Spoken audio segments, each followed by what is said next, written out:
যে সে পর্যন্ত এই কাজ করছে। আজকে তো তুই তো সাইমন কই সাইমনের জন্য আত্ম না সাইমনের জন্য আত্মটা না কেন আমি তোমার বলি আমি না করছি সাইমনের জন্য কোনো কন্টেন্ট আছে কথা বলো কেন?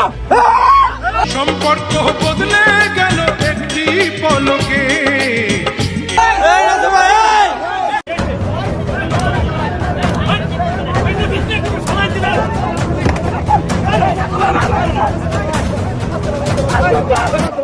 এদিকে বাংলাদেশের মানবতার ফেরিওয়ালা নামে জনপ্রিয় content creator thoughts of Billal এবং বিনোদনের রাজা ও ফানি কন্টেন্ট ক্রিয়েটর নাসাভাই বিনোদন চ্যানেলের অনার ওরফে রাসেল মিয়া ও তার টিমের একজন সদস্যকে ঘিরে বিশাল এক মারামারি থেকে শুরু করে হাতাহাতির মতো ঘটনার ভিডিও এবার বেশ ভাইরাল হয়েছে সোশ্যাল মিডিয়ায়। সূত্র ধরে জানা যায়, থটস অফ বিল্লাল একজন অসহায় ছেলের সাহায্যের জন্য মানবতার হাত বাড়িয়ে দিতে বলে এই নাসা ভাইকে। কিন্তু এই নাসা ভাই সাহায্য করতে প্রথমে চাইলে পরে সাহায্য করেনি। কিন্তু কেন করেনি সেটাই কিন্তু রহস্যজনকভাবে এখনও লুকিয়ে আছে তাদের ভক্তদের মাঝে।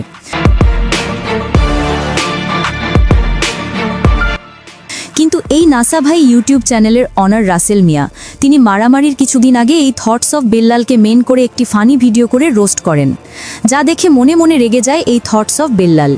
তাই আগের কিছু কষ্টের আবেগ ও অভিমানের জায়গা থেকে রাগ হয়ে প্রতিশোধ নেওয়ার জন্য নাসা ভাই বিনোদন চ্যানেলের অনার রাসেল মিয়া ও তার সঙ্গীর পথ আটকিয়ে নিচের ছোট কাপড় খুলতে বলেন এই থটস অফ বিল্লাল।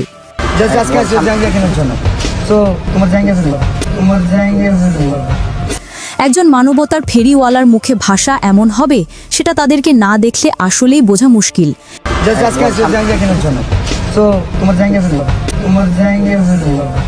একটি সময় দুই গ্রুপের তর্কের পর সেই তর্ক গড়িয়ে হাতাহাতির পর্যায়ে চলে যায়।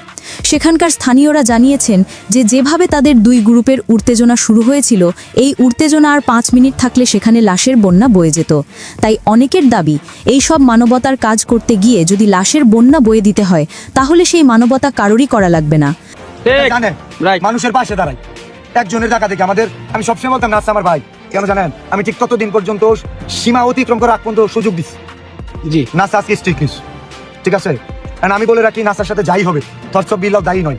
নাসার দোকানে কিছু হইলে, নাসার কিছু হইলে এটা থটস অফ বিল্লাল দায়ী নয়, কারণ থটস অফ বিল্লাল যদি হিট করতো তার একটা হাত ছিল। তো অনেক কিছু হতে পারে ভাই, যার কলজা আছে ওর পাম্পে গিয়ে কথা বলা, তার হাত কেন সে পারতো না? তো প্রাণপ্রিয় ভিউয়ার্স, এই আলোচিত ভিডিওটি ভাইরাল হওয়ার পর আপনি কার কারণে এই মারামারির সৃষ্টি হয়েছে, নাসা ভাই নাকি থটস অফ বিল্লাল, এই বিষয়ে আপনাদের মূল্যবান মতামত আমাদেরকে কমেন্টস করে জানিয়ে দিতে ভুলবেন না। শেষে বলে যেতে চাই, এই দুইজনের মধ্যে কাকে সাথে সাথে পুলিশের হাতে তুলে দেওয়া দরকার ছিল, এই নাসা ভাই ওরফে রাসেল মিয়াকে নাকি মানবতার ফেরিওয়ালা থটস অফ বিল্লালকে? এই দুজনের মধ্যে